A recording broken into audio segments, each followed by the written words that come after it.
La filosofía de la educación como disciplina académica tiene una vida relativamente corta, pero como ya se ha dicho, desde Sócrates se han formulado ideas filosóficas acerca de la educación. Estas ideas filosóficas sobre temas educativos han llegado hasta nosotros en cuatro grandes tradiciones de pensamiento: la aristotélica, el racionalismo por cartesiano, la filosofía empirista y el idealismo. Muchos autores consideran a John Dewey el primer filósofo de la educación, porque planteó su trabajo como un examen filosófico de los problemas que surgen en el desarrollo de la educación y no como pensamiento filosófico aplicado a la educación. Para John Dewey, los planteamientos teóricos acerca de lo que hay que hacer en el ámbito educativo deben surgir como respuesta a los problemas que presenta la propia tarea de educar, y las teorías deben probarse después en la práctica, como él mismo lo hizo en su escuela laboratorio. Richard Pearse es sin duda una de las personas que ha contribuido más decisivamente a edificar la filosofía de la educación en el siglo XX.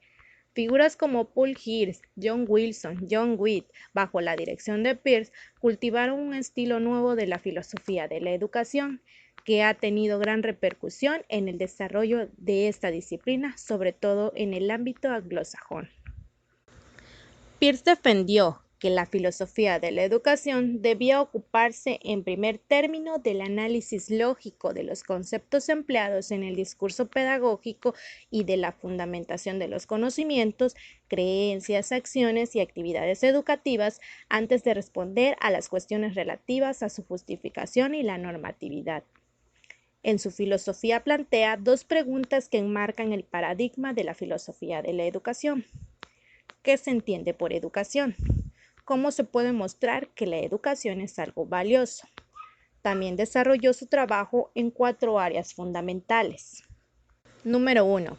El análisis filosófico de los conceptos propios del campo de la educación. Número 2. La aplicación de la ética y la filosofía social. Número 3. El examen de los esquemas conceptuales. Número 4. El examen filosófico del contenido y organización del currículo. Peirce parte del ideal de una persona educada que se forjó en el siglo XIX, aquella que se ha desarrollado moral, intelectual y espiritualmente, y describe la educación como la actividad mediante la cual la propia cultura es entregada por una generación a la siguiente y se desarrollan en quienes aprenden estados mentales estables y valiosos. La filosofía de la educación elaborada por Peirce, al ser analítica y fundante, contribuyó a dar claridad, estructura argumentativa, seriedad y respetabilidad a la disciplina, pero como él mismo intuyó, de alguna manera reclama su carácter excesivamente formalista y analítico. Hoy en día se observa que conviven en la actualidad filosofía de la educación de corte analítico junto con otras aproximaciones influidas por la filosofía crítica.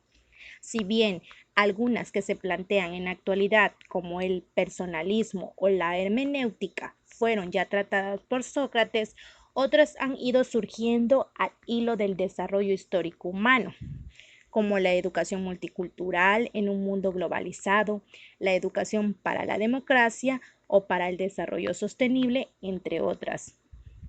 La filosofía de la educación de cada autor es deudora de su planteamiento filosófico y del modo de concebir las relaciones entre la filosofía y la educación.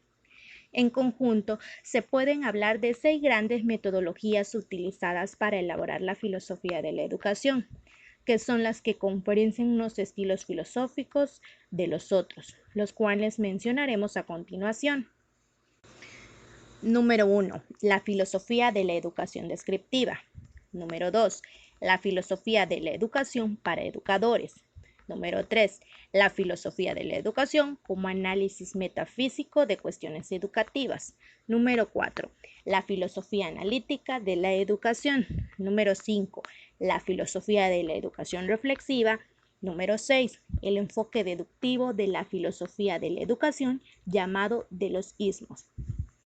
Aun siendo verdad los desacuerdos respecto a cómo se debe llevar a cabo determinadas prácticas educativas, es posible que siempre exista un cierto aire de familia en las respuestas que ofrecen a las preguntas fundamentales que se plantea la filosofía de la educación.